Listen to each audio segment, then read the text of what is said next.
When we think about World War II, we picture the battles, the bombs, the Holocaust, the heroism. We imagine VE Day celebrations, ticker tape parades, the triumph of democracy over fascism. But there's another story that doesn't get told in Hollywood movies or taught in most history classes. A story about money, debt, and power. This is the story of how Europe emerged from the Second World War not just defeated militarily, but bankrupt financially, and how that bankruptcy transformed the entire global order, turning the once mighty empires of Europe into economic dependencies of the United States. World War II didn't just destroy Europe's cities, it destroyed its financial independence. And war debts turned recovery into dependence on American money, American markets, and American power. Let's understand how this happened.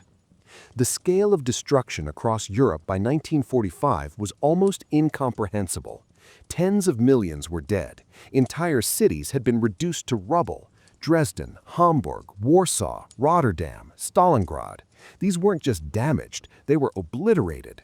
Railways twisted into scrap metal, ports filled with sunken ships, factories that had once powered the industrial world now stood as hollow, burned-out shells.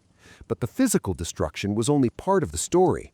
The financial devastation was just as catastrophic, if less visible. Consider Britain, the nation that had stood alone against Hitler in 1940, that had bankrupted itself to keep fighting, had spent over a quarter of its entire national wealth on the war effort.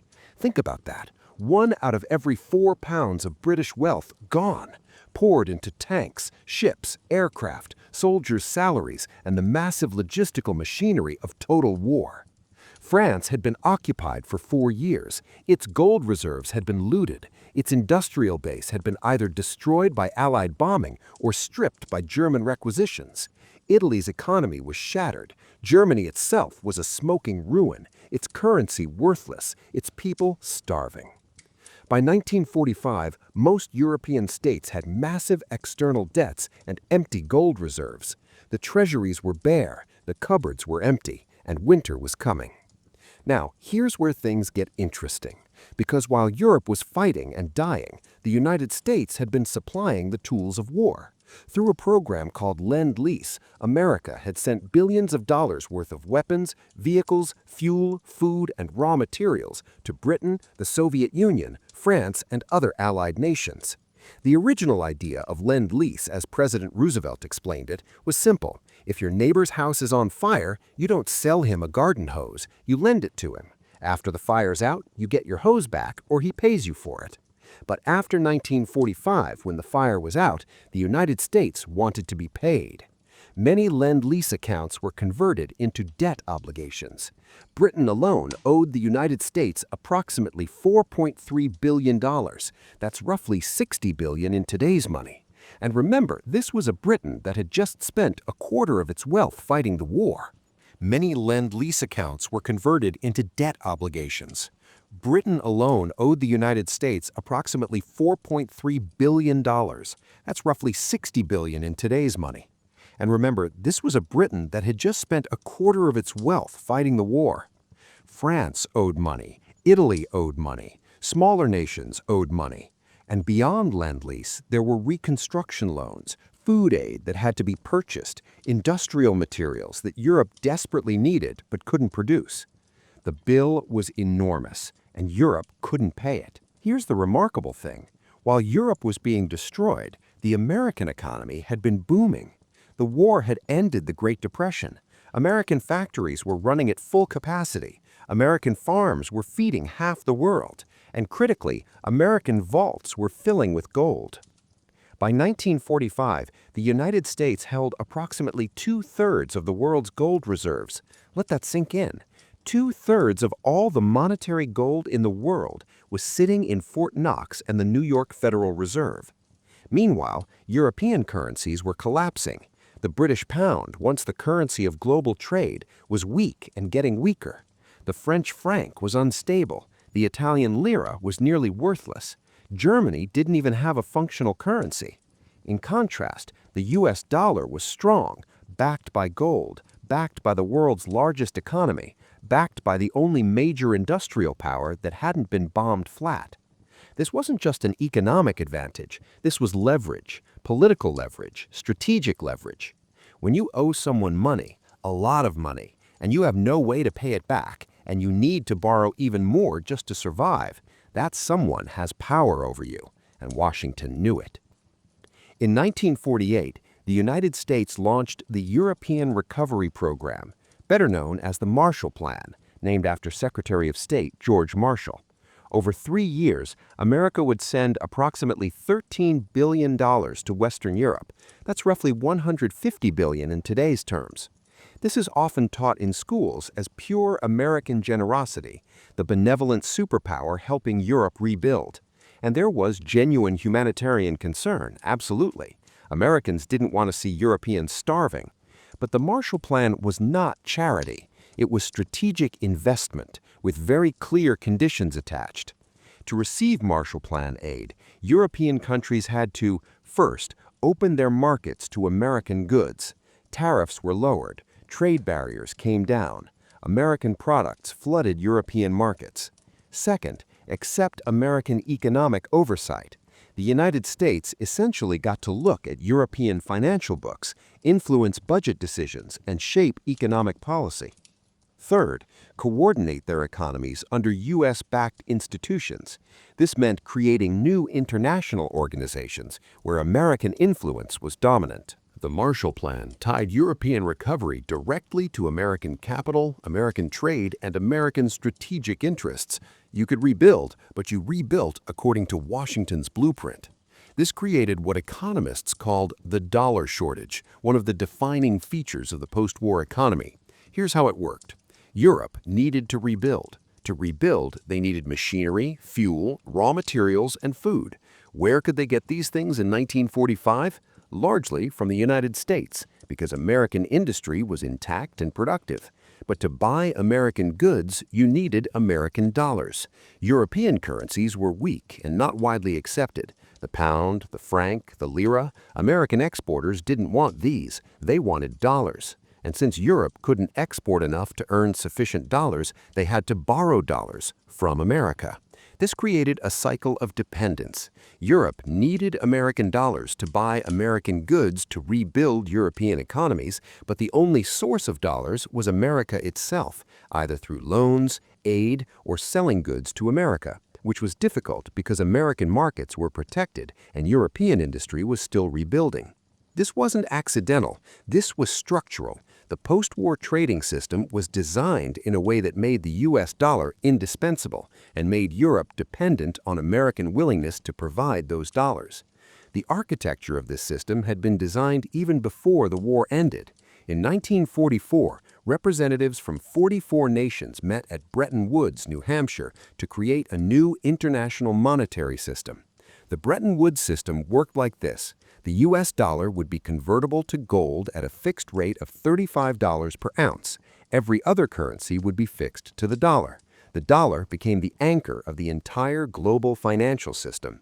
This made the United States effectively the world's banker. The Federal Reserve became the central bank for the global economy. The dollar became the reserve currency, the currency that central banks held, that international trade was conducted in, that debts were denominated in.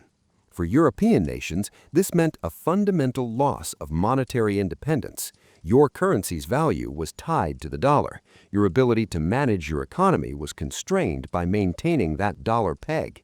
Your gold reserves, what little remained, were increasingly irrelevant compared to your dollar reserves. Britain, which had entered the war as the world's financial center with the pound as the global reserve currency, was now subordinate to the dollar system. London was no longer the heart of global finance, New York was. Economic dependence was reinforced by military dependence. War debts had drained European treasuries. The Soviet Union now occupied Eastern Europe and appeared to threaten Western Europe. European nations couldn't afford to rebuild their economies and maintain massive military establishments simultaneously. Enter the United States again. Through NATO, founded in 1949, America provided security guarantees to Western Europe. American troops, American nuclear weapons, American air and naval power would protect Europe from Soviet aggression. This was, in many ways, genuinely necessary. The Soviet threat was real. but it created another layer of dependence. European nations that might have resented American economic dominance couldn't afford to alienate their military protector. Countries that might have pursued more independent foreign policies had to consider Washington's strategic priorities. The Marshall Plan recipient who depended on American dollars to rebuild was also the NATO member who depended on American troops for security. Economic dependence and military dependence reinforced each other, creating a system where challenging American preferences became almost impossible. The clearest example of this transformation was Britain's fall from financial superpower to American junior partner. Before the war, Britain had been the world's creditor nation, the imperial center, the financial capital of the globe. The pound sterling was the currency of international trade. The Bank of England set global interest rates. By 1947, Britain was in crisis. The brutal winter of 46 to 47 had crippled coal production. The economy was stalling. Dollar reserves were evaporating. Britain went to the United States for an emergency loan and had to accept harsh terms. Further opening of British markets, dismantling of trade preferences within the British Empire, acceptance of International Monetary Fund oversight. The empire itself became unsustainable. Britain could no longer afford to maintain control over India, Palestine, Africa, and Asia while managing war debts and rebuilding at home. Decolonization, while driven by many factors, including legitimate independence movements, was accelerated by British financial weakness. By the 1950s, British foreign policy was essentially coordinated with Washington. The pound's value was supported by American loans. British defense policy was integrated under NATO, under American leadership. London had shifted from being an imperial center to being, as some historians put it, an American client state. Politically independent, certainly, but economically subordinate. The pattern wasn't limited to government relationships. American capital flowed into European industry during Reconstruction. U.S. corporations invested heavily in European manufacturing, energy sectors, and infrastructure. American management techniques were imported. American technology was transferred. European engineers were trained in American methods. This wasn't exploitation in the colonial sense. European workers benefited. Living standards rose. Industries were modernized. But the structure of European capitalism was being rebuilt according to American models, with American capital playing a dominant role. Ford built plants in Europe. Standard Oil expanded into European energy markets. American consumer brands established European operations. The economic integration wasn't just between governments, it was between corporations, between capital flows, between entire industrial ecosystems. Europe was rebuilding successfully, but within a framework shaped by American investment, American technology, and American corporate structures. So let's be clear about what we're saying and what we're not saying. Post-war Western Europe was not colonized in the traditional sense. European nations retained sovereignty, democratic governments, cultural independence, and legal autonomy. There were no American governors ruling from Paris or London. No American flags flew over European parliaments. But economically, the relationship bore striking similarities to dependencies throughout history. European recovery relied on American money. European currencies were subordinate to the American dollar. European trade operated within systems designed to American advantage. European security depended on American military power. European industries were rebuilt with American capital and technology. European governments could make independent choices, but within narrow parameters defined by their economic and military dependence on the United States. This is why historians describe the relationship as one of hegemony rather than empire. America didn't rule Europe directly, it shaped the systems within which Europe operated, financial systems, trade systems, security systems, in ways that ensured American interests were served and American power was sustained. The story of post-war Europe is usually told as one of miraculous recovery, the Marshall Plan's success, the economic miracle in Germany, the creation of European unity, and those things are real and important. But underneath that recovery was a fundamental shift in global power. The empires of Europe, Britain, France, the Netherlands, who had dominated the world for centuries, emerged from World War II as economic dependencies of the United States. War debts were the mechanism, Bretton Woods was the architecture, the Marshall Plan was the method, NATO was the seal. Europe wasn't conquered by American armies, it was subordinated by American dollars, and that subordination would define the global order for the next 75 years and counting.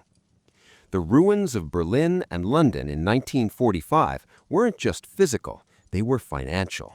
And when those ruins were rebuilt, they were rebuilt according to an American blueprint with American money in an American-led system. That's the hidden story of World War II, not just who won the war, but who owned the peace.